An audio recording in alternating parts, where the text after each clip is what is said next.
We'll now call to order the Monday, October 7th regular Town Council meeting. If you would please stand and join me in the Pledge of Allegiance. I pledge allegiance to the flag of the United States of America and to the republic for which it stands, one nation, under God, indivisible, with liberty and justice for all. All right, up first on the agenda is the approval of the September 16, 2024 Town Council meeting memoranda. A copy's been posted. Are there questions from councilors? Otherwise, I would entertain a motion. Move to adopt. I got a first from Vice President Burke. Second. A second from Councilor Sampson. All those in favor signify by saying aye. Aye. Aye. All those opposed, same sign. Motion passes 7 in favor, 0 opposed.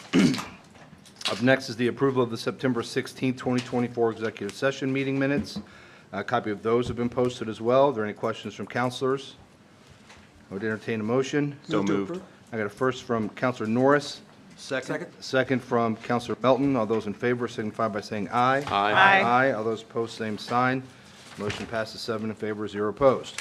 Up next is the approval of the October 7, 2024 claims. Are there any questions from councilors? I would entertain a motion.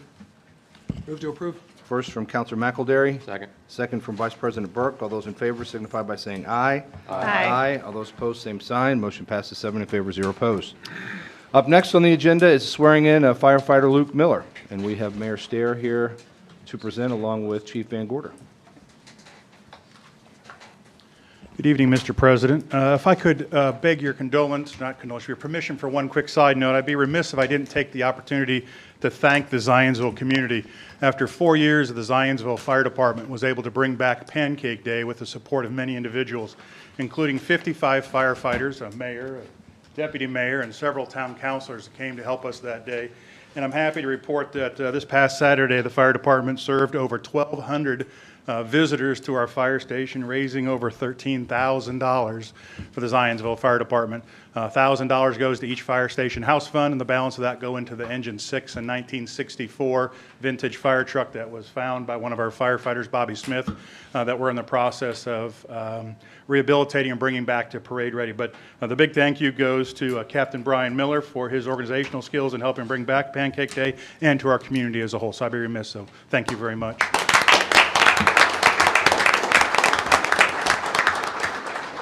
And I would also note that was our 39th year. We are going to do the 40th, and that is Saturday, October the 4th, 2025. We hope to see you all for our 40th year. Thank you. What we're here this evening for is the swearing in about Luke Miller. If I could ask firefighter Luke Miller and his grandfather, Don Miller, to please come forward and stand facing the audience. Luke is going to be a third-generation Zionsville firefighter. His father is Captain Brian Miller, and his grandfather, Don Miller, serves our community as a volunteer firefighter many years ago.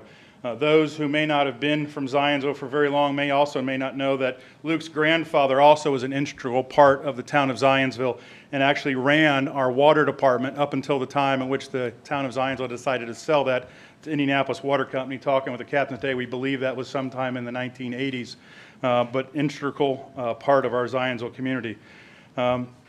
Recruit classes are not easy by themselves. I'm here to tell you, though, that Luke was thrown a little bit of a curveball, because earlier this year we had a recruit in a previous academy that was unable to meet the training standards, and we had to let go, which meant we needed to hire an individual, Luke Miller, to be able to fill into that vacancy. The challenge is trying to find a recruit academy for an individual person.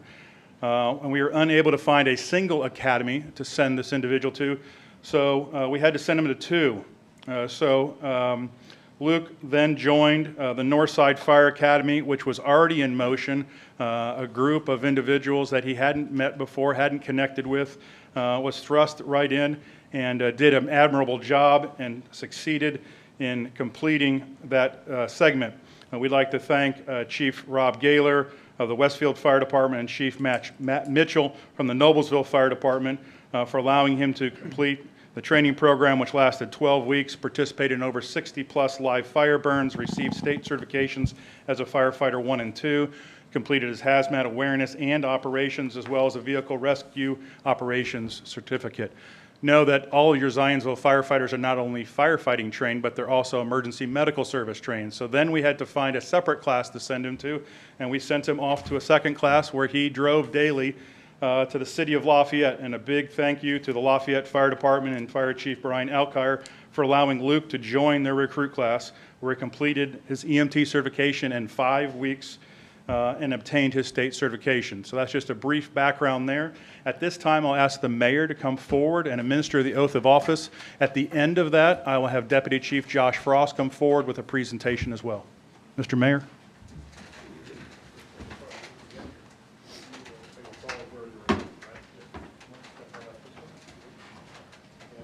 Raise your right hand, repeat after me.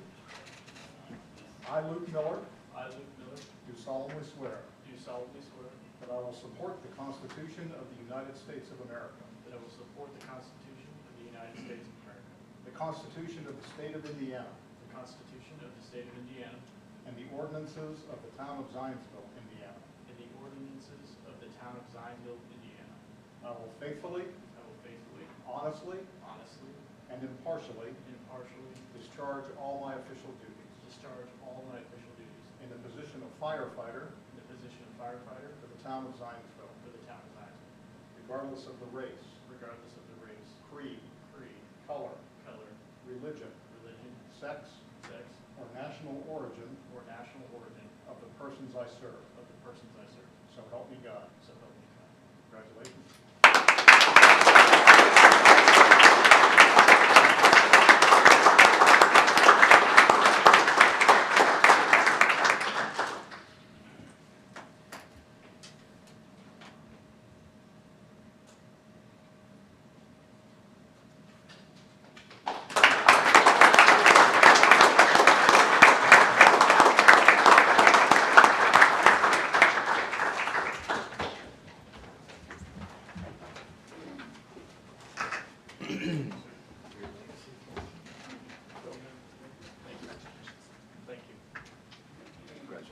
Thank you. Congratulations. Thank you. Thank you.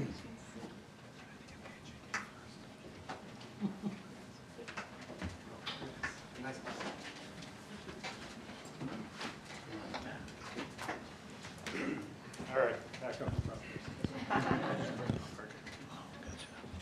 Don't send them back. So we've got a couple things that you may be aware of, but you may not. We started a tradition some time ago where we like to onboard all of our new recruits, our new firefighters, with a couple of mementos to send you on with. And the first is being a man of faith. Excuse me, walk away. Hopefully everybody can hear me.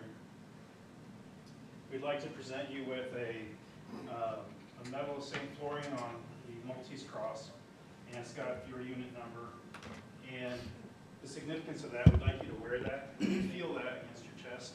Remember that there's a lot of people counting on you, and you have an obligation to yourself, but to your family, your crew, your shift mates, to make sure that you stay proficient and do your job to the best of your ability day in and day out.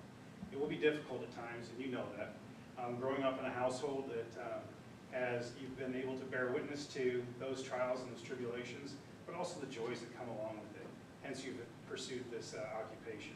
So we ask that you would wear that and use that as a reminder that you're not alone, but also other people are counting on you to not leave them alone. So that's one thing. Thank you. The other thing is unique to you also because, as Chief Van Gorder had said, you're a legacy hire. And this is going to be difficult for you because whether you like it or not, you will be measured against your father, your grandfather, and you will have a greater load to carry. I don't want to say burden because it's been a path that's been forged for you that is a noble path, and it's one that's a good example to follow.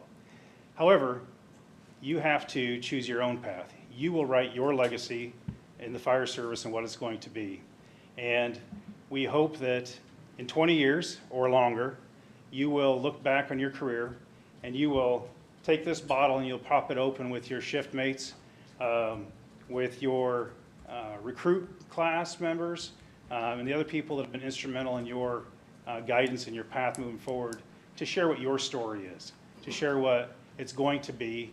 And remember, put this in a prominent place, and remember that every day you are writing that legacy of what your future is going to be, so that you can look back on it with your past and have a ceremonial moment. So with that, we'd like to present you with a bottle that's engraved and etched for you on or after July 19th of 2044. You can open that. Yes, sir.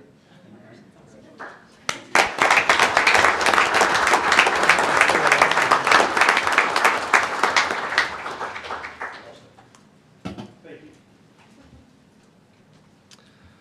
All right, if you want, we'll take a minute, and everybody who was here for that, you're certainly welcome to, you don't have to stick around for the rest of the meeting if you want to clear the room. You can, but here's your chance. Run. Congratulations.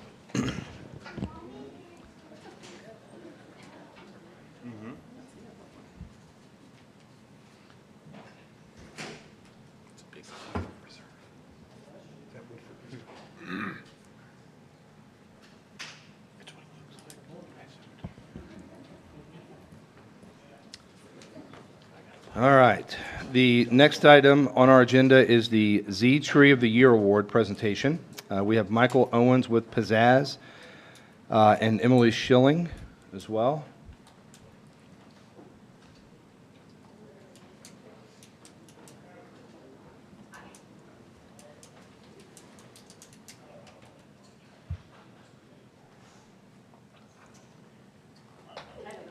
I did not want to follow the You actually, you could probably just go over there. It might be easier for pictures and everything if they're taking them.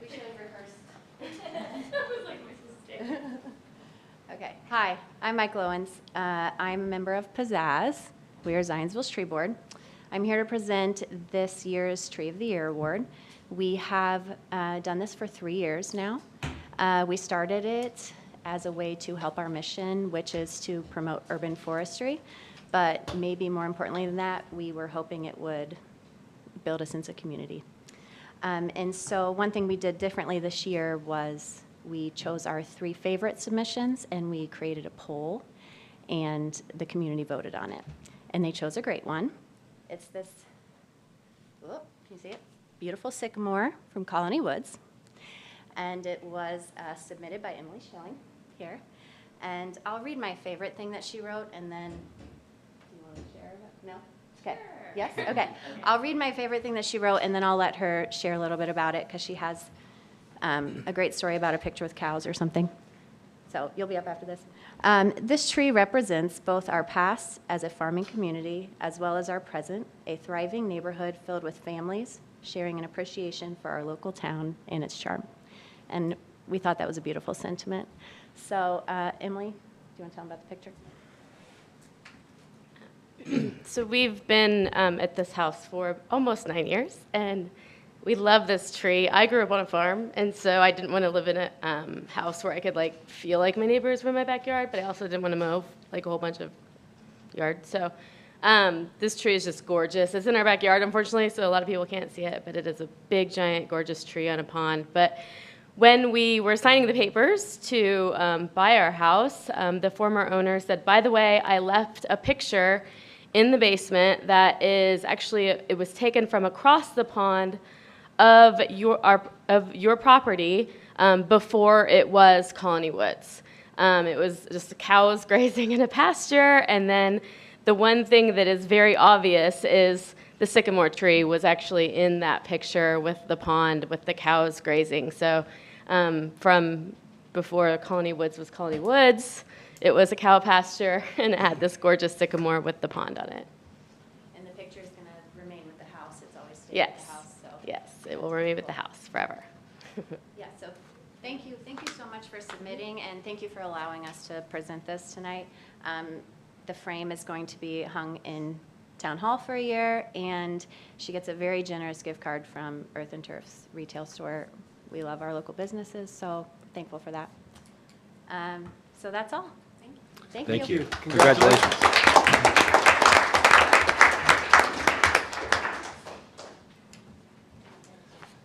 All right, up next on the agenda is a request to speak on agenda item, and we have one request to speak, Marcus White. Marcus, if you would, when you come up here, just give your name and address for the record. You'll get 3 minutes, so I'll set a timer for 2 minutes. Once that goes there, I'll reset one for one and give you a heads up and let you know when you're on that last minute, so. Okay, thank you, Mr. Mayor. Members of the council, thanks for the opportunity to speak.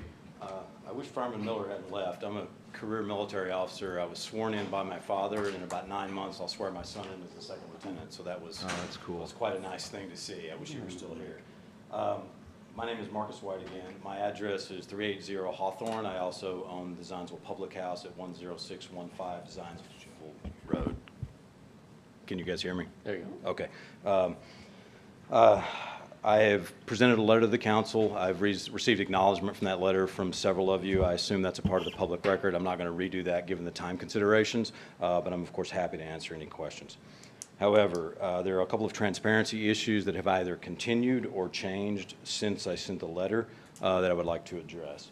The first is the boundary of the proposed DORA.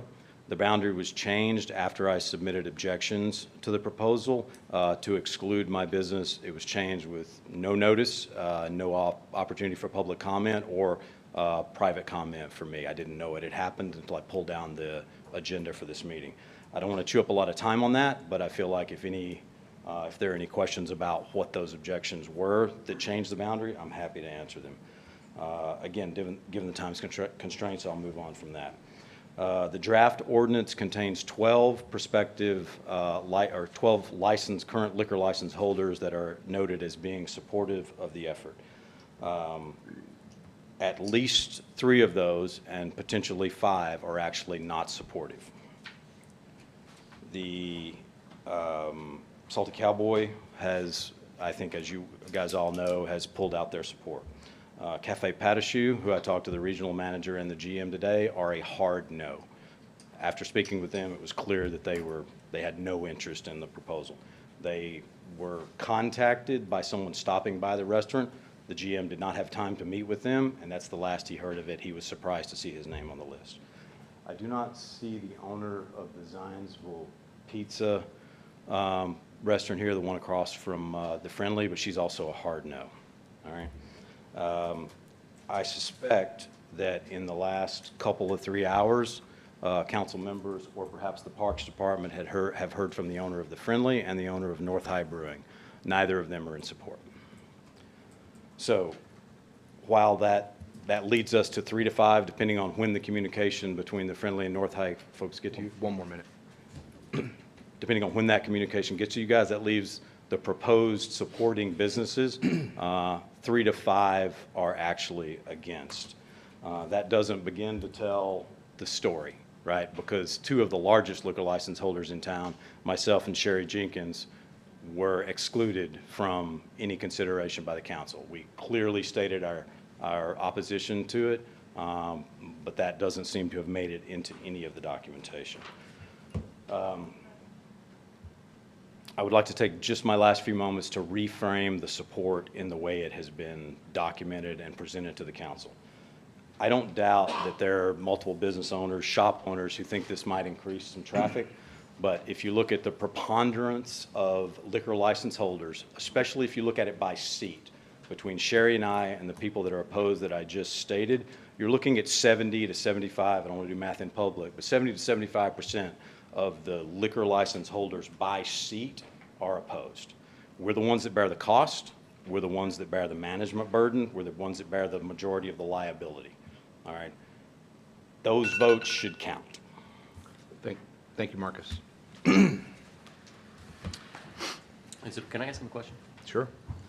Thank you for coming today and for an update. I was curious about 2 things. You said that the map boundaries were changed after you had made contact. Was that after you had made contact to say that you weren't interested in being a part of it? I didn't find out the boundary had been changed until I downloaded the packet for today, which was Saturday, I believe. So I don't know when they were changed. I know it was changed no later than 2 days ago. I made my objections known to the Parks Department roughly 3 weeks ago, I guess. So sometime in the interim, yes.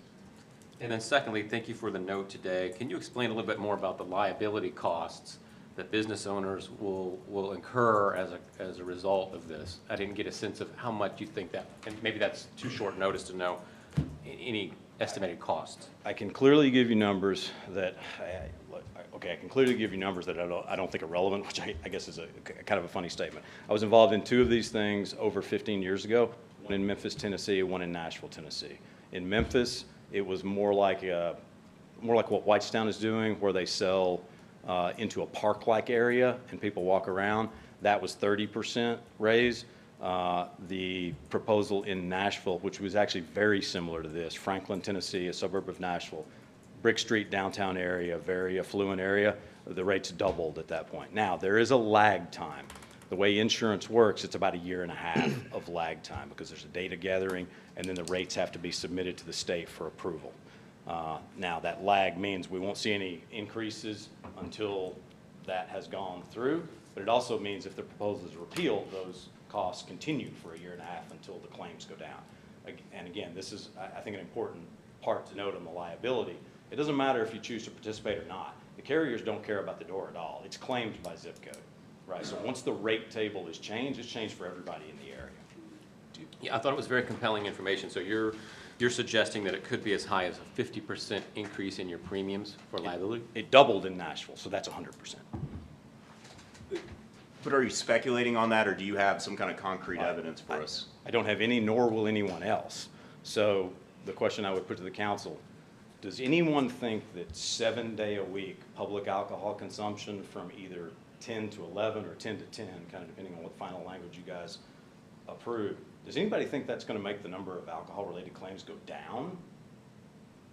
That's a tough sell, right? So at very best, it stays the same, which again seems unreasonable to me, especially in the area we're talking about. So claims go up, you have a lag time while rates are submitted, and then rates go up. Appreciate you. Thank you. Can we reserve more time potentially later? Well, I mean, it's on the agenda, I know. so. You mean with him? With him, if we need to. Will you stick around? Of course. Thanks. All right, up next is the Mayor Administration Update, and we have Mayor Stair with us this evening. Good evening. I have a short update tonight. As we continue to look for efficiencies wherever we can find them, I'm happy to tell you that our wastewater utility has made a pretty big leap in efficiency. We're at the point now where most of our wastewater utility bills are paid online by ACH withdrawal. But most people have still been getting this card in the mail each month as a receipt. These cards cost money to print, they cost money to mail, and because they're perforated here in the center, the post office tells me they get stuck in their machines and they don't like them either. So about 3 months ago, we started eliminating these, replacing them with an email bill. And a few hundred people have signed up so far, but we want to encourage others to sign up as well so we can get close to eliminating these cards, or at least as close as we can. And you can do that by going to the town website at zionsville-in.gov and clicking on the utility payment tab, or you can just call the wastewater department and they'll be happy to get you set up over the phone. Now, we have posted about this change on social media and on the town website, and we're going to lean back into that in the next couple of weeks so we can kind of get more of a push to get people to sign up. And we hope that we will get as much participation as possible to eventually eliminate these little cards. And that's all I have tonight. All right, thank you. Thank you. Thank you. Moving along, town council updates. Are there any updates from councilors? All right, we'll move along to old business. The first item of old business is a consideration of an ordinance establishing the outdoor refreshment area. This is known as the DORA. This is ordinance 2024-25, and I would remind councilors that this is a final reading. We did introduce this on first reading at the last meeting. So. Good evening. afternoon, Jared. Good evening, councilors. We appreciate the opportunity for feedback and input towards the Town of Zionsville's designated outdoor refreshment area initiative within our downtown merchant area. We continue to believe this opportunity will further enhance the quality of life enjoyed by residents and visitors, promote economic activity within our downtown merchant district, and support community gatherings and special events. Since its introduction to this council, the following revisions were incorporated into the DORA ordinance. The DORA boundaries now terminate at 106th Street and include Sullivan Muntz Cultural Center, Graham Ray Hall, and the public trails and parklet within Creekside Corporate Park. That revision was made after speaking with Marcus, and the original proposal was to extend that down to Public House so that they could participate. But once it was discussed and they didn't want to participate in that, it felt more reasonable to adjust that line. That'll take out some property owners that aren't merchants with retail or food and beverage. And we still have 6 other DORA opportunities should we want to continue that footprint in future years. The DORA hours were revised to be in effect year-round, Monday through Saturday, 10 a.m. to 10 p.m., and Sunday from 12 p.m. to 8 p.m. The town conducted a supplemental outreach effort. 65 businesses within the proposed DORA district and surrounding areas were contacted. Feedback received was overwhelmingly supportive, with a few that were indifferent but supportive, and 5 businesses opposed to the initiative. The town contacted nearby residents and the Village Residents Association. No resounding opposition was collected, but the town did make note of received questions about enforcement and signage. And I'll invite Chief Spears up in just a moment to discuss enforcement of the proposed DORA. 11 businesses expressed interest in being listed as a designated permittee on the town's initial application to create the DORA. As mentioned, this evening, Salty Cowboy has requested to remove themselves. So within the packet materials, there were 12 businesses listed as interested. Additionally, we have had conversations with area landowners and began to discuss a framework for a public restroom being available within the village for a limited capacity while we await future permanent restrooms within the village. In addition to initial research with Ohio, who has had this in place since 2015, Michigan has also had their DORA system in place for the past 4 years, and we've reached out to our peer communities that have initiated their DORAs as well, which include Noblesville, Fort Wayne, and Westfield, and each of them are very satisfied with the initial rollout of their programs. They have not heard any notion of insurance premiums being raised as a part of the DORA, nor has the Alcohol and Tobacco Commission, ATC, of Indiana, who expressed that they hadn't heard that as well. And one of those members that we reached out to in a peer community actually sits on the board for restaurants within the state. So, Jared, was that a, I'm sorry, was that a, I'm super curious about this insurance cost. Obviously, it's very new in Indiana. Was this a question you asked to peer communities in Michigan and Ohio where they had a little longer run at this? Yes. So I reached out to members of Troy, Ohio, and they reflected that they had not experienced that, and they've had theirs established since 2021. Were you speaking with folks who would have been the owners who incur these costs, or a peer of yours who may not know that the business is incurring these costs? This was the nonprofit Main Street Association that oversees the DORA program and its implementation. Thank you. Jared, you mentioned there's 12 businesses that express interest, and obviously we've got these businesses listed in the ordinance. And for counselors, obviously, should this move forward, we would need to make appropriate amendments to the ordinance based on information. Was there an official opt-in for anybody? Like, I know that you guys knocked on doors and you talked to people, but was there like, fill this out, submit, you're a member, you're now one of the 12? Is that how that happened? Yes, so those documents were sent out, and we have received some of those, not all 12, just the business of people that operate restaurants, and sometimes they're hard to get a hold of with email. But to points made earlier, both North High and Patachou have turned in their forms. North High was just turned in around 6 p.m. this evening. So North High was submitted This evening I received an the hour and a official- half ago. Yes. And I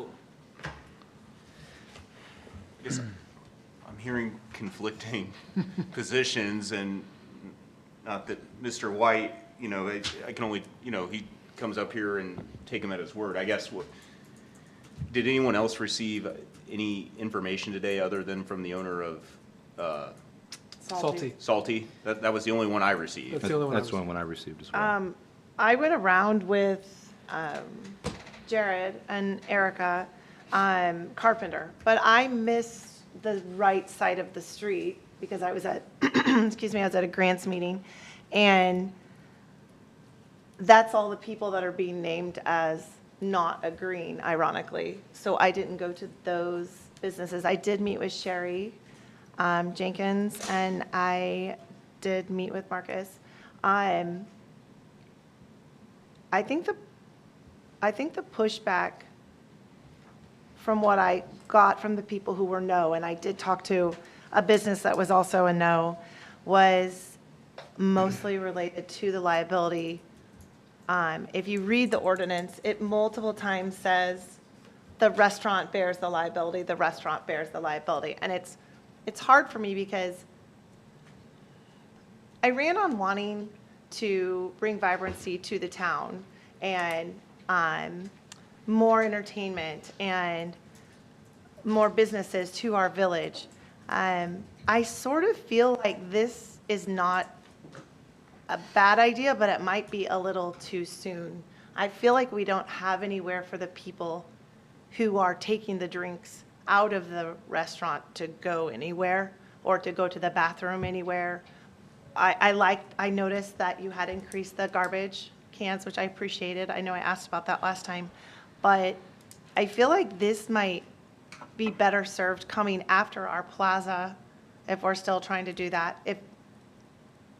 where people could gather that aren't in the streets, or, and I've mentioned this multiple times, about if we made it just Friday or just Friday and Saturday, and we actually looked into closing Main Street between Pine and Cedar, and maybe we turned this into a fundraising for not-for-profits where they run valet service, or, you know, we just look into other options. I don't think this is a bad idea.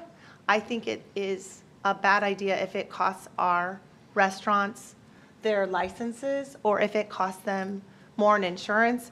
And I don't think Jared is an insurance expert. I don't think I am an insurance expert. So we did reach out to a local insurance provider, and they also mentioned that they don't see a Dora establishment increasing rates.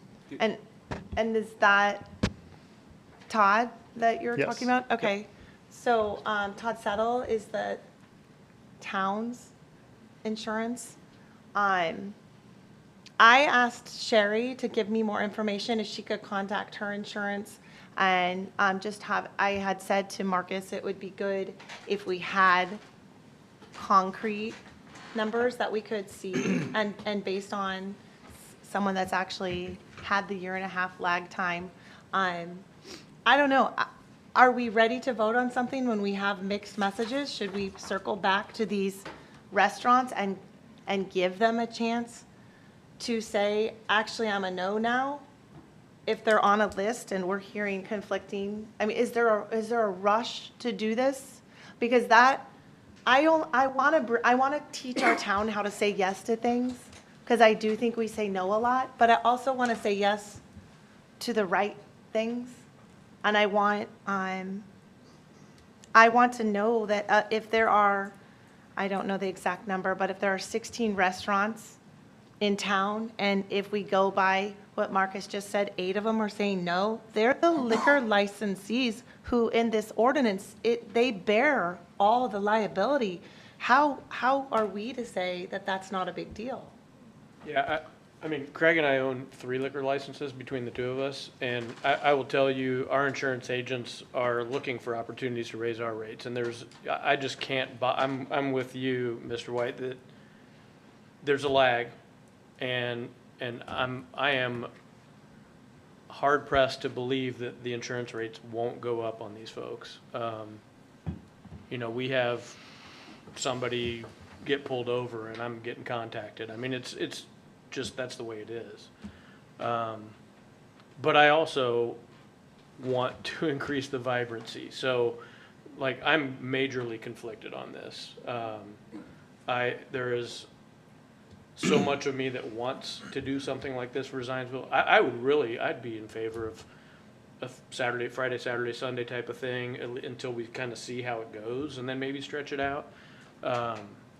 But this just blanket, big, I don't know, I'd rather I see was it done a saying how different it's easier for me, in my mind, to add to something like this, rather than say, let's dive in, and then if it's too cold, get out. You know, I feel like,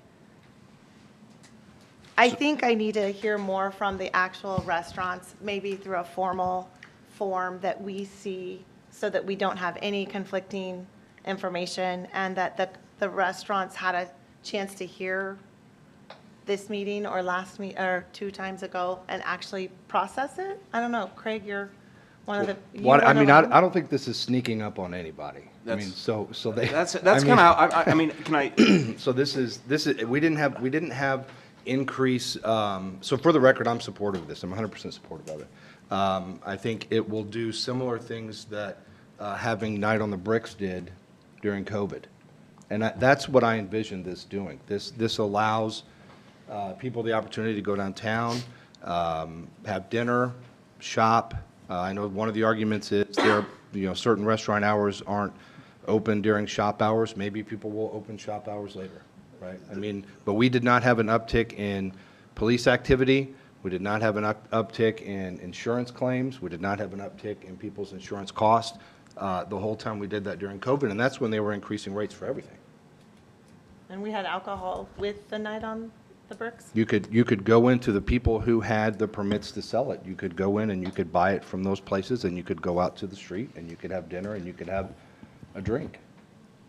It's hard to compare to COVID times because everybody wanted everybody outside, and I think that, But that's exactly what this is. Like, but the if you look streets were at that, closed, right? just Main Street. So that, Just Main that Street. goes right back to what I said, like, I'm way more on board if we're like, hey, we're gonna close Friday and Saturday nights, we're gonna close the streets. If the concern is for liability issues, a big one is being hit by a car. But you can't close the streets on Friday and Saturday nights. I mean, those are the biggest nights for the restaurant owners. This was done, I think this would give us a better indication of the possibility, because the Night on the Bricks was done on a Thursday night, on an off night, and brought more people to the village. And again, we did not see an uptick in police activity. We did not see an uptick. No one has said my insurance rates went up because you guys had dinner on the street and people came into my restaurant. And that's exactly what was happening. People were having dinner on the street and then going into the restaurant. It was actually designed to do just that. Get people to come to the village, spend money in restaurants, spend money in retail establishments, and go into places who had a license where they were able to provide beverages and do exactly what this door is doing now. This is just a more formalized door without blocking off the street. Jared, I have a couple questions. So, property owners versus business owners, was there a differentiation between the two? Is there, because I feel like you're putting the property in the DORA, and then the business owner is a separate entity within the DORA. And I guess who was notified, property owners or business owners? So each form received is from a property owner. And then the majority of the respondents, they were either the property owners of those shops or just employees of management. So when they were in doubt, they said, I'll run it up the flagpole, but the majority of them, I'm guessing, were the shop owners or property owners and were in support. We reached out to several of the leasing buildings to get their take, and they were in support as well. Or overwhelmingly, there's some businesses where the DORA just won't ever apply because you're not going to file your taxes and, carrying a beer usually, or, while you're getting, other services of that. idea, though. Not that I wouldn't be prohibited in this instance, but. So I guess my concern with that is not one that's going to carry over into a decision tonight. But I think that's important to understand. I mean, for example, Mr. White's got that similar situation where he's leasing a building. And I guess the next question, the follow-up is, what's it going to take for that business, say there's a change of business, to get back in the DORA in the future? So, great question. So those designated permittees would be the only authorized establishments to vend DORA beverages. How long? How long?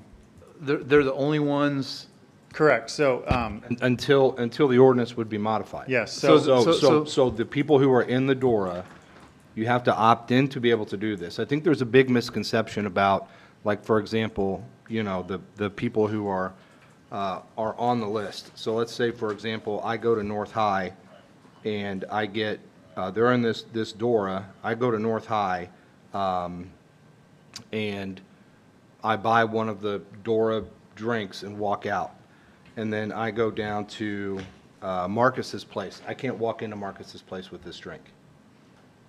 I can't even go into another DORA established restaurant, sit at their bar, drink my drink, and, I mean, they're not allowed to do that. And So- you won't be able to go into a business, a shopping establishment that isn't, Right, that has a red dot or whatever Yeah. the significant, the sign is. yeah.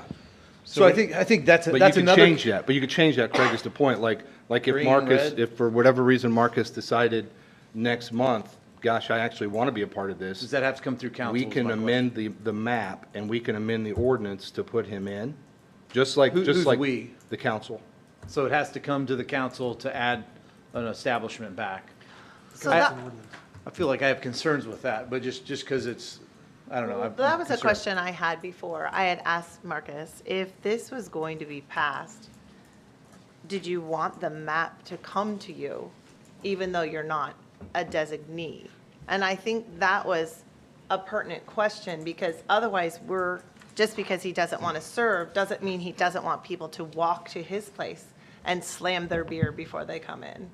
Currently, they can't. And currently, they can't. They'd have to slam it on the corner of 106th and Zionsville Road, so we better have a trash can there. So Jared, I do want to make one clarification before we go too far on this. So if you're within the DORA boundaries, any new businesses that wish to be a designated permittee, the process is actually facilitated through the administration, through the deputy mayor. Deputy Mayor. Deputy Yes. Mayor. yeah, But we if the certified. DORA boundaries were to change, that would come before council. If we were to establish a second or third DORA, that would come before council. Great. No, that answers a lot of that. And I wanted to know that because my concern is having to bring this back to the council, and I just don't want there to be animosity to somebody that's not included. And I'm not saying this council would do that, but in the future, it's not that easy to get on the docket or it takes some effort, some publications, et cetera.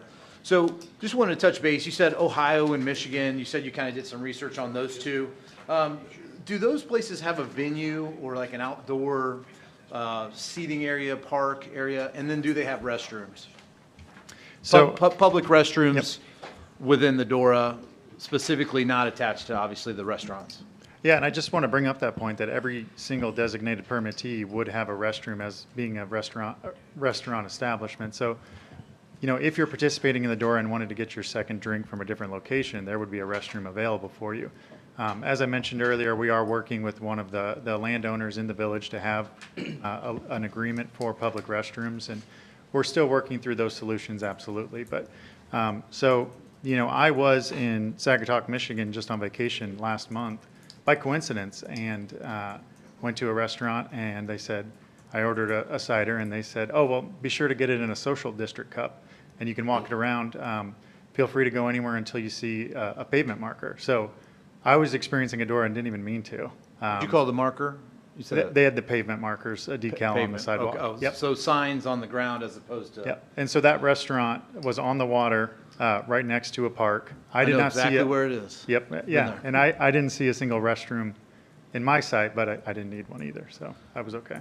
Great. I think the concern I have is that we have, is one that's shared with all the merchants downtown Zionsville, or the majority of them that don't want the public to use their restrooms, art studios, things like that. So I think, I'm piggybacking off of what Sarah is saying, how we have the cart before the horse for several cases here. One of them is the communication. One of them is the restrooms available. But yeah, of course, we have restrooms in the restaurants. I think that's great. But I think a venue has been one of my things. The courtyard or whatever. Plaza. She used a better word, plaza. I think that's great. I feel like if that is, if we have these things, then this makes sense. And I guess that's my hesitation as of right now. As someone that's, charged with promoting public safety, I can't support this ordinance as it's set forth. And I feel like that's it's not just public safety, it's public restroom, it's public space. But public safety is my first and priority, and I understand we have the police chief. Anything we tee up for the police chief to police, I believe that the Zionsville Police Department can and will do it. Do we want to create an ordinance that forces the increase of public safety in that regard, where we do something that decreases public safety, therefore we have to increase public safety, whether it be another officer or a new process, which I know they're up for the challenge. I'm just concerned with that, and I think that is my biggest, next to the animosity towards businesses that aren't going to have the green sticker or whatever as well. So I just wanted to get that out there. I think one last question is did we reach out to the VRA who would be on the border of this, and do we have their blessing, a written one that I didn't see that submitted with any of today's documents? Yeah, so happy to answer a lot of those things you just mentioned. So concerning public spaces, we have a wonderful sidewalk, pathway, and trail system, and within the DORA boundaries, there would be Creekside Nature, the trails of Creekside Corporate and the Parklet, Lincoln Park, as well as the community plaza that exists on the bricks. And we see all those public locations as opportunities to be enhanced by this program.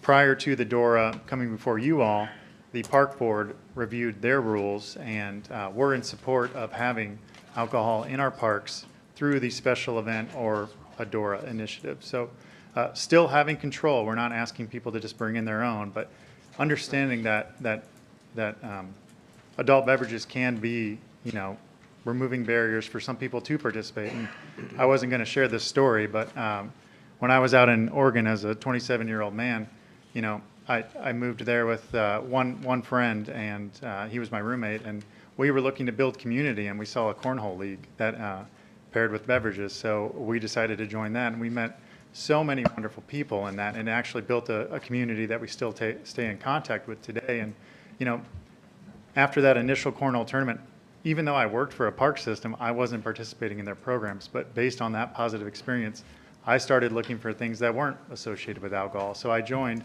Ultimate Frisbee or disc golf or things like that because I felt like I could participate since I had that entry-level thing. And as a park system, we explored that with our Barns and Brews event at Maple Lawn Farmstead. So Maple Lawn does permit alcohol. They're a wedding venue, and so we partnered with them for an annual fundraiser and would invite a speaker and a local brewery, and had no issues, no complaints, and no raises in insurance, and had a really great program for 3 years. And the only reason we weren't doing it this year is because we couldn't find an available brewery to partner with us this year. So what would the possibility of bringing it to a smaller DORA, a smaller time frame as a trial even? I know that I had brought that up before, I had said, could we do a trial of the DORA? And it was said to me, well, it's a trial no matter what, because what you put into legislature, you could take right back out. But it seems to me like maybe some sort of limit on the first pass would be easier to pass as a council to show that we want to see what happens if we were to put our foot forward. And, I even today asked, how do I get the permanent temporary trailer of bathrooms in the village? Who has this in their budget? I just don't think that people want to increase bathroom traffic in their restaurants either, or in their shops.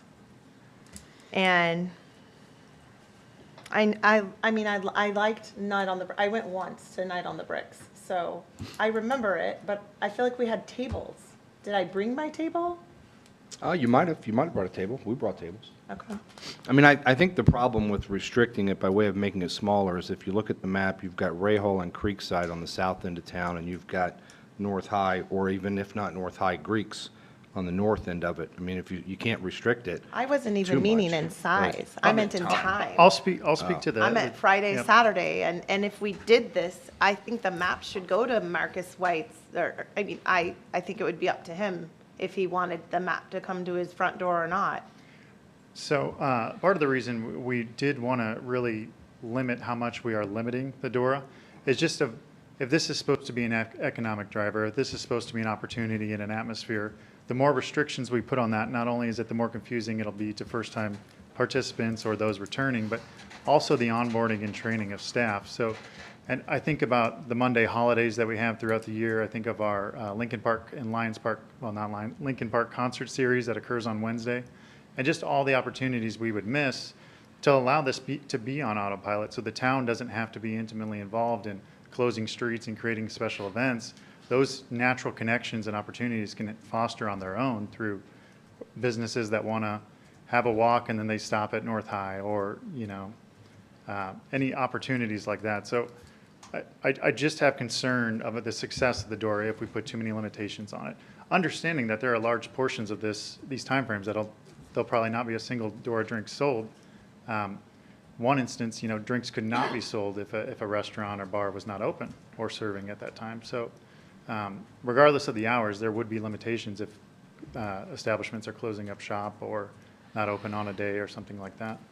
Yeah, I think if the idea is to drive economic activity, then you would want it to be more inclusive than exclusive of both restaurants, businesses, and time of the day of operations. So, My only, I've been fairly in support of this for all the reasons that President Plunkett just mentioned, and my thought being as well, if it didn't work, we could always amend it. Or really, what was the risk in doing something like this and kind of testing it out? The only pause I have really was from today, Mr. White's testimony, in that the burden is on the liability cost, if in fact that's the case, and I know you've kind of have some evidence to the contrary. That's really the pause I have, is that we're all getting to benefit this, and I could poll all kinds of folks, but at the end of the day, they're the ones who have to pay the liability insurance, even if they don't participate in the program. So that's the only reason to cause me pause, and so if we were to amend the timing, there's no real reason to amend the timing. We could cut down some hours or make it certain days, and I initially kind of thought maybe it was too big, but I'm okay with where we are, with the exception of if it were smaller, would that give us a chance to see if in fact rates are going up, and if they're not, then that's not a big deal. But my only concern really is passing on costs to folks who, particularly those who aren't even interested in participating in the program. So that's new news to me that I think gives me some pause, but I don't know that changing the time helps with the liability at all. If it's still out Well, there, the liability's probably going to go up. Not only that, but we've heard contradictory statements about the insurance claims not going up. Even in, Troy, Ohio, that's had it for 3-4 years. I came tonight fully prepared to listen. That's why it's been quiet. I really wanted to hear. I missed the first reading on this, and I wanted to hear what everyone had to say. And I understand how you can be conflicted, but I'm struck by the fact that we're talking about a minority trying to tell the majority what they should or should not do with this. And that's kind of what politics have become a little bit in America today, where the fringes tend to have a lot of control over the vast majority. I feel like if someone doesn't want to participate, we've given them every reason to take it out. Now, if claims go up, I understand Mr. White's point that if he chooses not to participate, that would be an unfortunate effect of this. That being said, when the majority of retailers and the majority of liquor license owners say that they'd like to do it, I'm of the opinion, let's let them do it. And I agree, we clearly do not have enough public restrooms. But sometimes things like this force the town to take a more proactive stance and start to think about options like a semi-permanent portable location to go to the restroom. So I'm with you, Jason. I feel like this is a good thing for the town, and it's unfortunate that not everyone agrees, but not everyone's going to agree. Are we going to let the minority drive what the majority is allowed to do, or are we going to let the majority have their way? So that's my thoughts. Well, I'm struggling with your minority and majority, because when I count the restaurants downtown, I'm at about 16, are there more, that would be impacted by this? And the list I have is 8. I'm speaking of the retailers. The retailers were far more supportive than they were negative. Well, and I understand that, but they're not bearing any cost, or they're But we just, we haven't heard anything except Mr. White's comments that claims are going to go up. No other evidence that claims are going to go up from any other source, including insurance people, including okay, other so towns. that's not what I'm actually saying. I'm saying the list of restaurants. Of course, this is from him. Well, Sherry's not on here. I'm trying to No, I'm name saying all the other ones on the other page. I was just trying to name all the restaurants in the village. I think there's 16, right? And the list of no's are, 12 are on the list, and then you'd have to remove, but you're ignoring the ones who Salties. already said no, is what I'm trying to say. You're ignoring Tipsy, Noah, Public House. I want to make sure there's a difference between opting out of the DORA and being objecting to the DORA. And so I understand some businesses may not want to opt into the DORA, and some don't want to, and some are objecting to it at the same time. This is why I guess I feel like we should ask them ourselves, or we should, we're getting he said, she said sort of information. Well, there's an application process. That's the thing that's being discounted here in this process. People submitted a form to Jared, said they did or did not, or that they did want to be a part of it. And then from there, and for future reference, if people want to be a part of it, to take any type of arbitrary decisions out of it, Craig, it comes to, comes to the deputy mayor and then goes to the Alcohol Tobacco Commission for any type of approval. So everybody else is out of it, right? So, So what we're doing, and Jared, tell me if I'm wrong, I mean, we're really setting up our application to the Alcohol Tobacco Commission to ask for an approved designated outdoor refreshment area. That's really what this ordinance is doing. So to do that, one of the requirements is you have to take an application from any businesses that would wish to participate in the DORA. That application is telling the town, we want to be included on day 1 of this new designated refreshment area. And then the Alcohol Tobacco Commission is going to take that information, review it, and approve it. And then those permittees will have that additional opportunity under their current existing permits with the commission to engage in this activity. So there is a formal application process. It has to be more than, hey, I just stopped by and you seem pretty favorable. So I think that's what you were saying, Jared, that you've already collected the applications, right? Yes. And so those folks, I mean, have officially written down, I am applying to change my alcohol and tobacco permit, which I think is important. So if they've come back and revoked it, or they've said, hey, I've changed my mind, like Salty Cowboy, I know did reach out, and I know we're, I think, planning to amend them out of it. But as I understand it, everyone else has already filled out a formal application. I thought you just said wanna that they clarify. hadn't. I've received the majority of the 12. I'm still waiting on 1 or 2. North High, Friendly, Cobblestone are not in that equation if they were mentioned this evening. But as you said, in the ordinance, it lists interested in. So I only listed designated permittees that showed interest in participating, and I'm awaiting the official documentation on the minority of that 12. And now Salty Who are Cowboy you asked to be. waiting on? Does your business have to be, so this is just throwing a curveball, could hypothetically a trailered alcohol business be a permittee within our DORA? And my concern with that is not one of enrichment for my own business, but it's actually taking business away from establishments that are within the DORA, brick and mortars, and then somebody from outside saying, hey, I want to be a permitted distributor. Jared, here's my application. And maybe that's, I don't know you're accepting applications, but I don't know how you're, judging them or what, but I know you're teeing it up to go to the ATC, and I get that. Yep.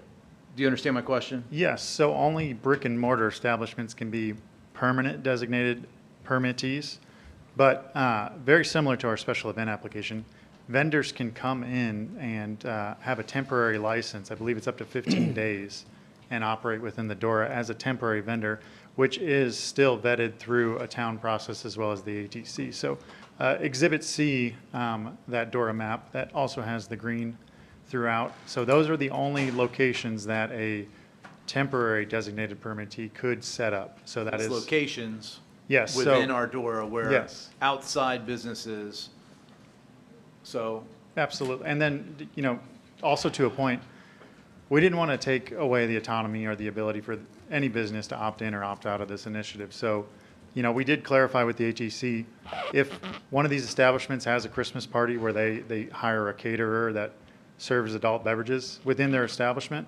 completely separate from the DORA, that can continue just as it is today. It's the moment they step outside and want to participate in what the DORA is, and that is experiencing walkability and other shops, that's when it becomes a part of the DORA. but they won't have DORA cups. Correct. Yep, that would just be a to do private, that. private or public event that could only be contained within its footprint, just like today, if they wanted to have a Christmas party and do that.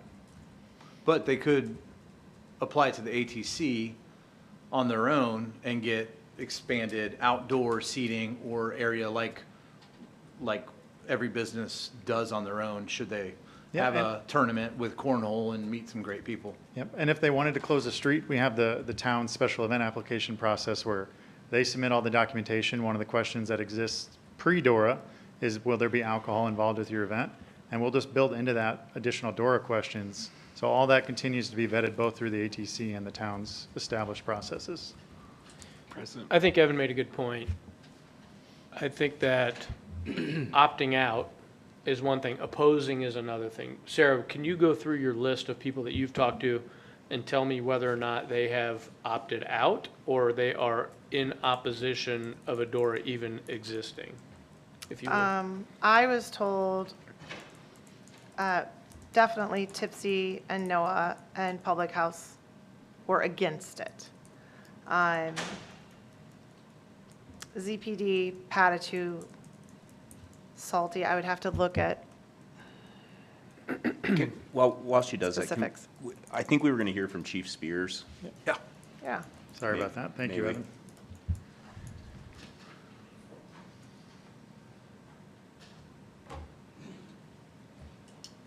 Good evening, everybody. Good evening. While there might be some difference of opinion about the door, I think one thing everybody can agree on is the desire for good public safety. And the downtown village, the Bricks, it's a gem. And we want to do everything within our power in the police department to keep it safe and secure. I was asked to speak a little bit about this tonight, and I don't have a list of statistics to give you, but anecdotally I can tell you we have very few problems in the Brick area associated with alcohol. Probably the closest, and we make that a priority. We want officers patrolling that area. We want that visibility because it is such an important area to our town. Probably the closest test that I think we've had to this would be the street dance. And I've been at those last couple of years. This year I was there the entire time of the dance. And as you know, there was a lot of alcohol available on the street, and everybody seemed to have a good time. The only problems I was made aware of was a child who was separated from a grandparent for about 10 minutes and somebody found a cell phone. So in terms of problems or serious issues, I can't tell you there were any. And again, I can't tell you that the Street Fest will be a direct comparison to what is proposed here tonight, but it was an event in which alcohol was available and we saw a few problems. So based on our experience, we just haven't had problems with alcohol in the Bricks.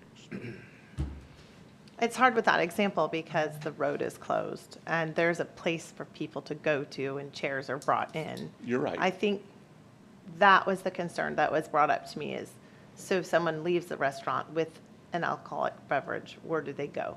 Yeah, well, you're right. And again, I didn't say it was, I said it was the closest comparison. Right. Because, alcohol was available. Oh, I'm and not like correcting that. you. I'm just saying, it's, Right. that's what I mean by, I think this is a good idea. I think it's solid, but I think we're lacking the destination. Again, your police department will do everything it can to be available, show visibility and responsive to the concerns of the business owners and the patrons. But at this point, to bring forth to you a lot of problems in the area relative to alcohol, we just don't have them. Oh, good. Good to hear. Thank you. Any questions or comments? I guess if I can, real quick, I'll just get on my pedestal. I think I came in here with the same kind of opinions that everyone else did. Definitely had some consternation after getting Mr. White's email about the insurance premiums, but you know, I just counted on the ATC's website. There's 22 other communities that have done this across the state already. They've got DORAs in place. I think to myself, as someone that prefers limited government and staying out of the way, I think this is kind of a step in that direction, even though we're creating more law, but it's law that gives people the ability to go out and to do what they want to do on the streets. And if somebody wants to have a beer on the street, then so be it, as long as they do it safely. I think what we need to also remember at this point is that we're here for a hearing. This is the final reading, and you know, unfortunately, you know, I can't just rest upon my vote in this on something speculative in terms of insurance premiums going up or something like that, when unfortunately I've seen no evidence to support that. And in fact, I guess Jared's position being to the contrary. So, you know, with that, I guess I'll get off my soapbox now, but I've been kind of outwardly supporting of this, and I still intend to do so, with the understanding also that you know, we can rein this back if need be at some point. Thank you for letting me pontificate. Anything else from counselors? Mr. President, should we move to amend Section 7 by striking number 6, Salty Cowboy, at 55 East Oak Street, and then renumbering the remainder of the section? Well, I think we would, whenever we have a motion, that motion would include removing the Salty Cowboy. Or would you do it before we even have a motion to approve? I think you would do it with your motion to approve. Yeah. But then go ahead and include the language that you just Yeah. stated. Okay. And then the other question I just have is, again, Mr. White has brought up a number of establishments that are quote-unquote a hard no. If they have not, they obviously aren't here representing themselves, they haven't written the council, should we not include them, or should we include them? Well, I guess the question that I have is, this is just a proposed designated permittees. This is not an official list. So Correct. do we even need to amend that? Each of them would have to make formal application. I think I would still amend, because we've heard from Salty Cowboy, and I think they would not want their name in the ordinance, because we've affirmatively been asked that they not be included. So my recommendation would be to amend them out, but know that everyone on the list still has to make an application to the town, and then that application still has to go to the ATC. So other folks could come off of this list. So if this list is just a list of proposed permittees, should we just remove Section 7? It seems somewhat meaningless, because they still have to go through the next step. I think you have to list them. You I do. read, Do you have to list them? As part of your ordinance. You have to show what designated. Okay. I just had it pulled up, and I think I I just closed I pulled it. a couple of samples from other communities, Bargersville and others, and Noblesville, yeah, other- they Yeah, haven't okay. listed a couple of the proposed.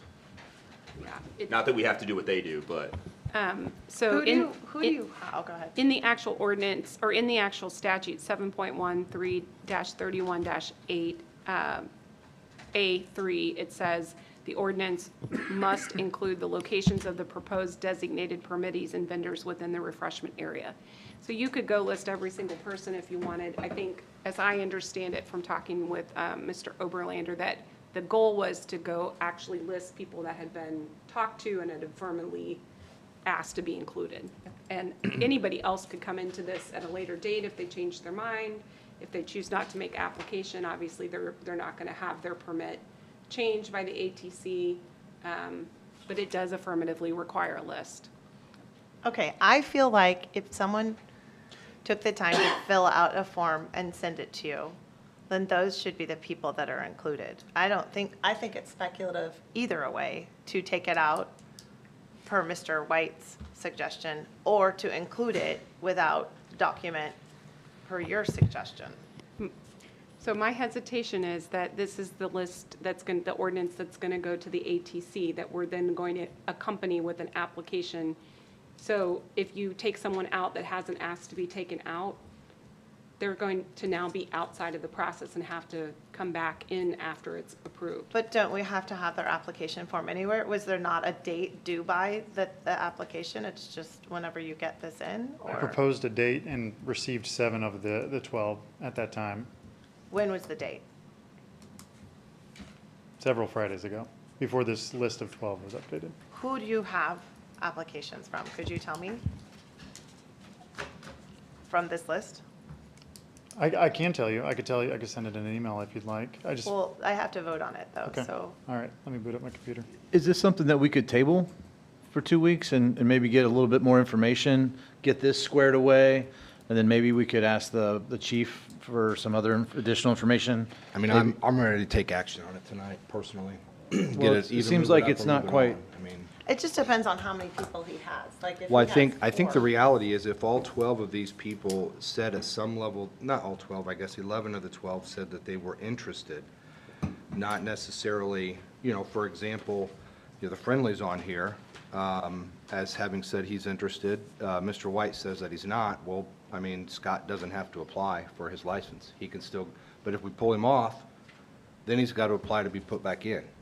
So if we leave it on here, then he just doesn't have to apply to the state and doesn't have to be a part of it. I can read you those now. Okay, great. So North High Brewing, Cobblestone, Friendly Tavern, Hopwood, Patachou, Ray Holland Greeks. Okay, wait, slow down. North High, Greeks, Hopwood, Friendly. Patachou, You say you have from the Friendly? yes. And that's it? Oh, Ray Hall. Yes, and I have a 7. voicemail from Zionsville Pizzeria saying they wanted to be a part of it, but I haven't received the document. Same with the hotel restaurant. Haven't received that document either. Auberge. Yeah. So sorry. Jared, when someone has said they're interested, is that a conversation or is there something in writing that you have? We knocked on, it was either through email or conversations at their establishment, so, So that was Justin or paper, Alderson's. or paper that you received from them. yes, yeah, I mean, Justin Alderson said that he had, in that, did you all receive that email? He said that he had expressed interest, but then was included, and he said I was just, I did not mean apply. Well, we're taking him out. I know, I'm just saying, so he's saying So- and- interest, that's and- where I'm like, it's, and that's my mistake, so I received an email actually from you saying they wanted to be a yeah, designated no, I pharmacy. think his initial, like, yeah, that sounds great. Yep. And then he looked further into it. And his point that was made, which I thought was a very valid point, that maybe should be addressed economically along Main Street that could build what we're trying to build from this, is that the businesses close at 5. And so a lot of the restaurants that are evening restaurants are opening as the businesses are closing, and then they're sending people out to the street with nothing to do. So that was the email that was sent. And I don't have much consternation about section 7 because it reads, in fact verbatim, businesses located at the following locations have submitted interest to the town to participate. So there's nothing binding in section 7 that says that they will fill out an application or anything like that. It simply says that they have submitted interest, whether they did at one point in the past or they've changed their mind. I mean, it's still, we can obviously remove Salty Cowboy, but that's how I read section 7. There's still a process that everybody's gonna have to go through. And whether we have one company listed or all of them, they're either going to opt out if they're on here and they shouldn't be, or if they're not on here, they're gonna have to go through the process. So I'm with you guys. I think the list is somewhat irrelevant, because they still have to go through the process. And I will say, we did receive at least one establishment that serves that said they wanted to watch how it rolled out before they participated, so not objecting, but didn't want to opt in on day one. And if the purveyors find out that their rates have gone through the roof, they can opt out. Right? Yeah. No, I No. think that the rate goes up whether you're in it or not. Yeah, but then they can go back and say, I'm not a part of this anymore. I mean, they're gonna pay the price for the year, but they can go back and say, I'm no longer a part of the Even if you're, my understanding is even if you're not in the DORA, Oh, they still it have doesn't to. matter, Zip your code. rates Right, are it's going. the zip code. So it doesn't matter. So it's a true economic driver. Yeah. Jared, were there other changes or amendments that you thought, I guess I thought there were other changes that you'd like to see before we passed a final version? So we did amend the boundary map to 106. We did amend the hours, removing 11 PM. In the trash cans. Then we proposed locations for additional sanitation through trash and recycling receptacles that would match the aesthetic that's already there. We've already began applying for grant funding, so regardless of DORA, I think more receptacles is a win for our community. Yeah. So one last question, like, so for the public house, real quick, could I ask you a question, Marcus? So as of right now, your intent is to not be included in this initial list based on your initial experience?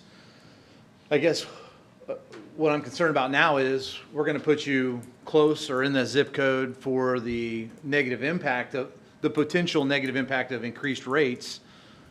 Is this something that you want to change your opinion on? Or is there any other comment that you want to make towards that? Based on the list, does not include you right now, but now that you know more yourself. Yeah, so I guess I would try to answer that. I guess I would try to answer that in two parts. To President Plunkett's earlier statement that we don't think this has snuck up on anyone, I would respectfully disagree, sir. There are people that don't know anything about this. All you have to do to get people to soften their opinion is have them read this, which is what I did over the last 3 or 4 days. Once they figure out what's going on, license holders don't want any part of it. I mean, I can't make people read it. We've been talking about it for a month and a half. I mean, and they've been knocking on doors, and the chamber's been sending out emails too. I wasn't notified. Other owners said the same thing. I feel like Jared is clearly a cheerleader for this, but we're getting positive, the council is getting positive information only. To that point, your statement earlier, I would refer to you, that someone has to kill a beer before going into another establishment. It's not what this says. I didn't say that, for That's the probably record. me. I didn't say that. I think what she said was slam a beer. Slam a beer. Which I've been Well- saying for months is bad terminology to use up here on this. Perhaps, but I believe you did state that you could go from one place to another and you couldn't take a drink in. That's correct. Yes. Well, I would refer you to section 9, item 4. That's not what this says. Back to Councilman Merton's question. That's close. Close enough. Whether I want to be in or not is unfortunately pretty complicated, right?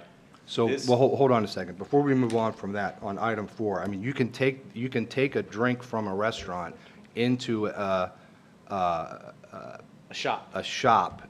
I can't go if you're in the Dora, I can't go from your place to the Friendly, walk in with a drink from your place and sit at the Friendly and drink it. Does anyone want to, that's not what this says.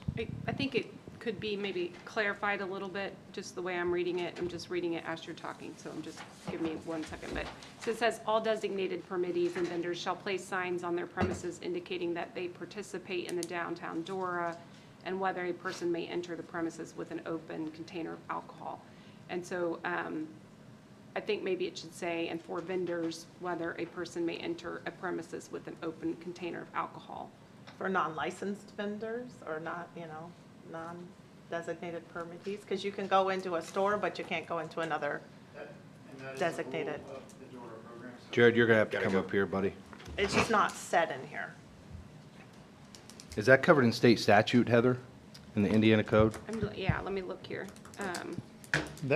So that is one of the requirements that each designated permittee would have to have on the forward-facing signage on both sides of their establishment, that drinks must be consumed before entering another designated permittee, But which is I don't separate think from it's- participating vendors.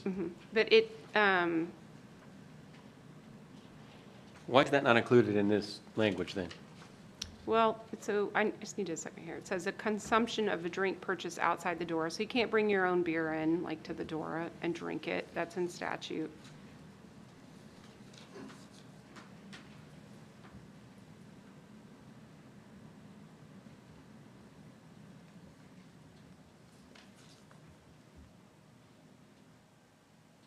I read section 14.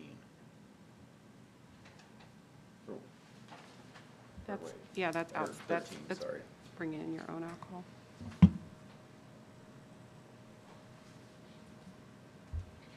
That's different too.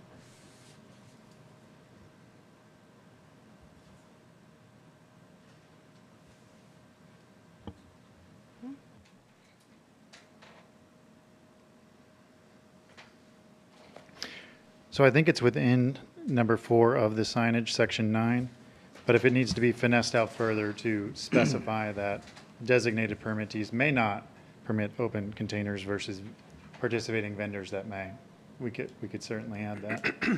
Yeah. But that is a component of the overall state program. So that, correct me if I'm wrong, that also means that if I were to participate and someone bought a DORA-approved container in my restaurant, left my restaurant, stepped off the sidewalk, they can't bring it back into my restaurant. Correct. You can't, if you leave the establishment. That's the basis for Scott at the Friendlies pulling his support. That's all he wanted, was to be able to do that, and now he doesn't. So back to that support point. As you walk around and you get people to read this, the reason the list is important is because several people that are currently on it are actually not in support. So, and I understand, to your point, majority-minority rule, the people that bear the cost have to have some greater say than the people who don't have any cost. That should be a consideration for the council. I know I'm speaking away from the question. Whether or not I want to be included is unfortunately complicated. Well, I only asked that question specifically based on, we have a list. We're going to approve that list tonight based on Councilor Plunkett's, President Plunkett's push. We got a document that's not really clean, in my opinion, so we could add you to it. I wanted to give you that opportunity while you were here. That's the only reason I even brought that up. So I don't even know if there's an appetite for our attorney to clean that up and throw all this together for us. But that's why I asked it, based on the information that you have or have not been provided until now. I do want to make one more comment.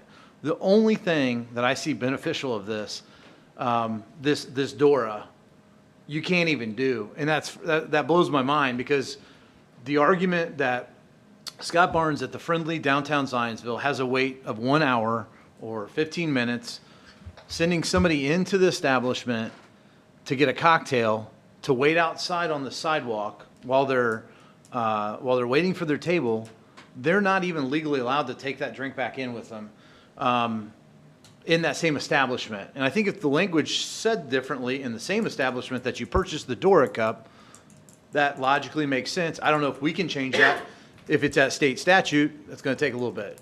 But the one thing that will benefit, we can't even do. You can't even take your drink while you're waiting 15 minutes for a table and watch all the cool cars go by or whatever, and go back in once your table's ready. So I'm just frustrated because I didn't know that really, and I appreciate you all pointing that out. But I think it should be. I just wanted to make that known that bothers me, because that was the glimpse. Go ahead, Heather. Well, I've read the statute. I think that you can absolutely, if you've opted into the refreshment area, you absolutely could take an open container in from one restaurant to the next. Because then how would you get your refill, right? Like, Right. That's So, what I'm it's thinking. a Is that your disposable last drink cup, of the right? evening? You get a Dora cup and you're done? but there's No more? there's language in there that says you can refuse to serve, just like you could refuse to serve today if you were a restaurant owner. I feel like we need to clean this up. I don't know. Well, I'm, I think the way it's written is the way the statute allows it. so now we can do what Scott wants to do at the Friendly? We can buy a drink and take it back in? You just can't take it to Salty? Right, because they're not. So then we're going to And they need have to cups keep that it are within the door. business specific. Right, everybody has to have their own sticker on the Dora cup from where they are. That's right. Well, it looks like you could take it from the Friendly to Cobblestone or Cobblestone. I thought the whole thing was you couldn't, but you're you're way more, It just says the law-friendly. businesses have to say if they're allowing it or not allowing it. So even if it's another bar, restaurant that has beverages, no different than any other business, you can say you don't want someone to bring in a cup From another restaurant, or not. correct. My Sorry, mind I was had to read blown. the statute again, so in context of the question. Well, and just to jump on what Craig was asking you, Marcus, could you move closer to the microphone when you this respond here, is- please? taking traction, I guess this is your chance to say, well, at the very least, you want the map to come back to your front door or in your establishment. I don't. Yeah, so it gets into an impossible projection, right? Like the impossible prediction, just like the impossible prediction of estimating insurance rate. Depends on the number of claims. No one knows what that is, right? Like I said earlier, it's pretty much impossible to imagine them going down. So at very best, they stay even. To the point about whether or not I want to be included. Obviously, I don't want this to pass. But if it does pass, everyone is in a race to the bottom. Because it only takes one person in that area to participate to create the customer expectation that it's for everybody. And I would hate to see the council characterize that as some kind of market-driven force. Once the council places its foot on the scale with the level of weight you guys are putting on it, everyone in the area has to do it, right? There's no way out. You put us in an impossible position of managing customer friction as they move from place to place. So why aren't you doing it? Everybody else is doing it. Everybody has to do it if one person does it. So once you guys are in this, it's everybody. So maybe not putting your name on here, but would you rather the map go down to your place and not have your name on it? In case you decide later you want to be a part of it? I guess. I mean, that's, like I said, there's nothing good about it, but if I'm eating the negative consequences anyway, I might as well take some small portion of revenue in recompense for that.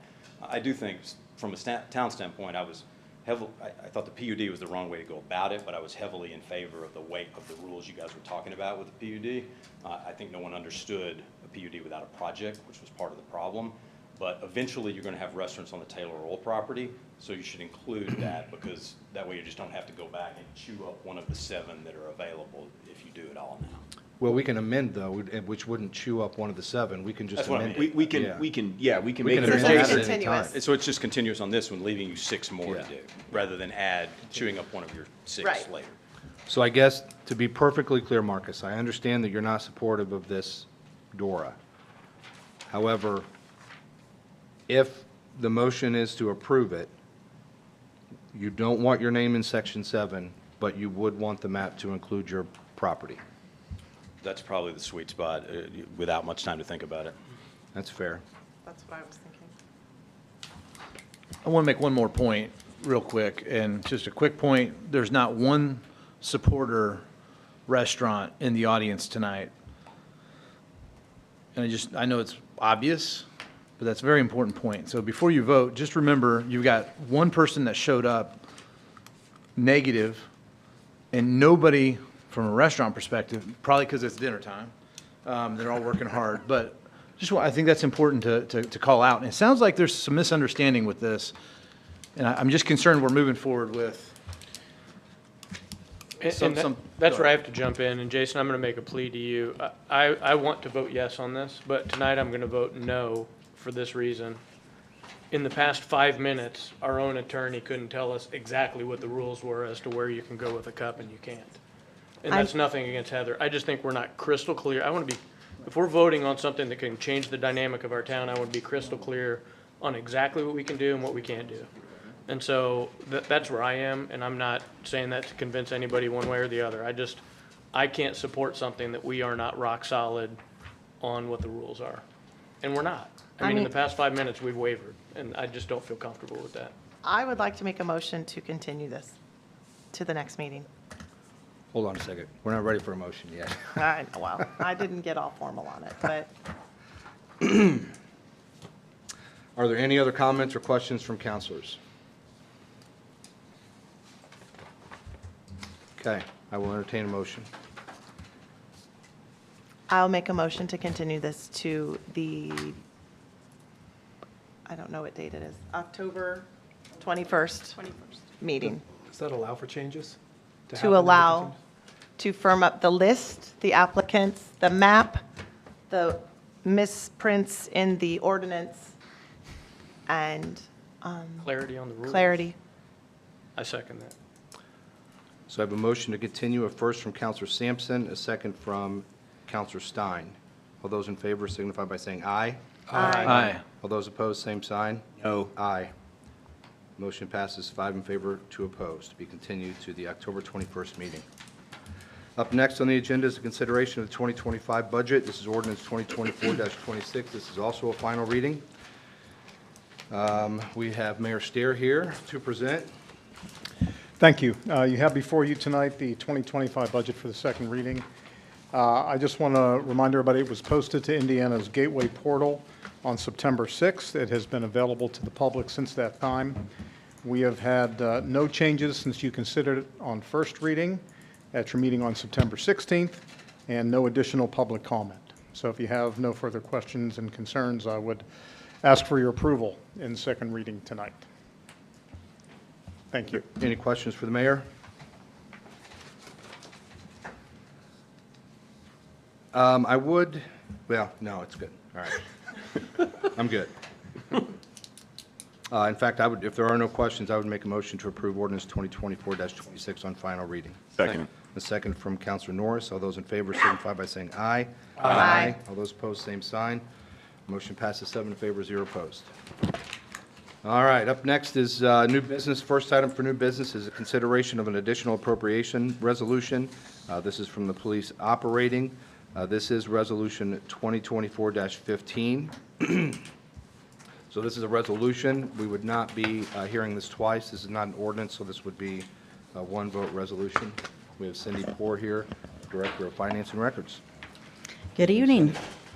This additional appropriation, I don't know, you may recall a couple of meetings ago where we declared a fund dormant that was police funds. These funds were moved into their operating account, and we would like to appropriate those to a capital line item in order to purchase additional body armor. So it's the exact same amount that was brought over. Does it matter that it was operating money before and now it's capital? Nope. Okay. Any questions for Cindy? No, I had a police officer this weekend who made a comment about that he was so appreciative of the new vest and how much more lightweight they were. So I think hearing or seeing head nods back there. So yeah, this sounds like a great resolution to pass. I would like to point out this is a public hearing. I approve publication in the notice of public hearing. At this point, I will open the public hearing. If there's any members of the public who would like to speak, seeing none, I will close the public hearing. Any further discussion from council? Otherwise, I would entertain a motion. Make a motion to approve resolution number 2024-15. Second. I have a first from Counselor Norris, a second from Counselor Sampson. All those in favor signify by saying aye. Aye. Aye. All those opposed, same sign. Motion passes 7 in favor, 0 opposed. Thank you. Thank you, Cindy.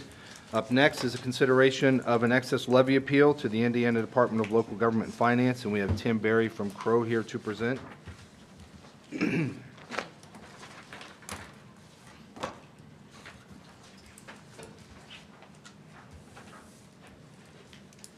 Good evening, members of the council. Tim Berry with Crow, the financial advisor to the town.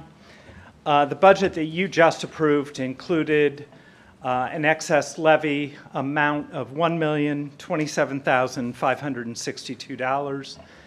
That is created because over the last 3 years, the assessed value of the town of Zionsville grew at a faster rate than, at greater than 2% faster than the rest of the state. Because of that, you qualify for that excess levy as you did last year, as the town approved last year as well. That amount is that $1,027,562.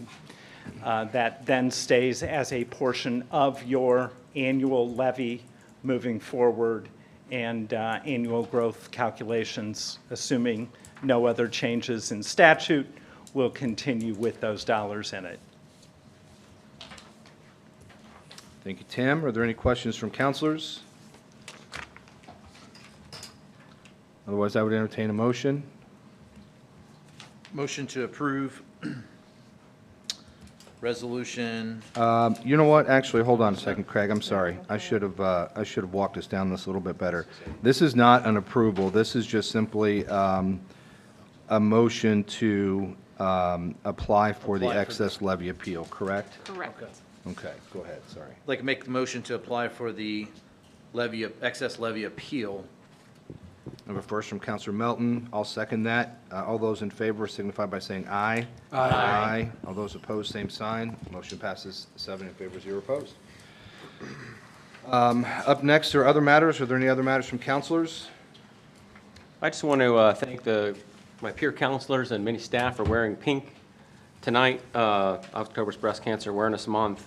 It's super important for us to not only wear pink, but to spread the news. Indiana ranks 41st in the nation in terms of women who are compliant with getting mammography, which is the best way to save a life. Early detection is everything. So 1 in 8 women will be diagnosed with breast cancer. 1 in 3 female diagnosed cancers are breast cancers. And although we've made a lot of progress, we have to make sure that people are getting screened properly. So if you're over the age of 40, make sure you're either scheduling a screening or talking to your physician about what you should be doing. So just a call to action. I think we need to publicly recognize the Zionsville Lady Golf Eagles for their state championship. I think that was a great accomplishment led by their freshman phenom and the rest of the team. So congrats to the Lady Eagles. Yes, congratulations. We actually, I think Heather's going to work on a resolution on behalf of the council for that victory for them. So we should have that prepared for the next meeting, I believe, right? That's great. I don't know who I'm going to just say this publicly. So in this DORA discussion, every single town councilor has mentioned wanting bathrooms downtown. We had a town council in the last administration who helped fund budgets for organizations who were going to do studies. We asked the previous RDC to look into this. We've asked the Chamber of Commerce to look into this. We've talked to other departments about doing this. I guess as official as we could possibly do it. We have a perfect location in that parking lot right on Main Street where we now have a water fountain, so there's water there, right? So can we put bathrooms in that parking lot? Like, I'm officially asking, I don't know, Jared, if it's Parks, if it's Lance, if it's Mayor Stair, if it's somebody, can we put bathrooms in that parking lot? And I'm happy to work with whoever we have to work with to get this thing done. But we used ARPA money for, I think, the chamber last year, and part of that was to consider a study for bathrooms. We did some stuff with the Plan Commission last year about a study for bathrooms. So there's studies floating around somewhere. But for those people doing studies, you have 7 town councilors who want bathrooms in the village. So let's figure out a way to get this done. All right, anything else from councilors? All right, I'll make a motion to adjourn. Second. A second from Counselor Melton. All those in favor signify by saying aye. Aye. All those opposed, same sign. Motion passes 7 in favor, 0 opposed. The next regular town council meeting is scheduled for Monday, October 21st, 2024 at 7:30 a.m. in the Zionsville Town Hall Council Chambers. Final notice will be posted in compliance with Indiana open door law. Everybody have a safe fall break. Thank you.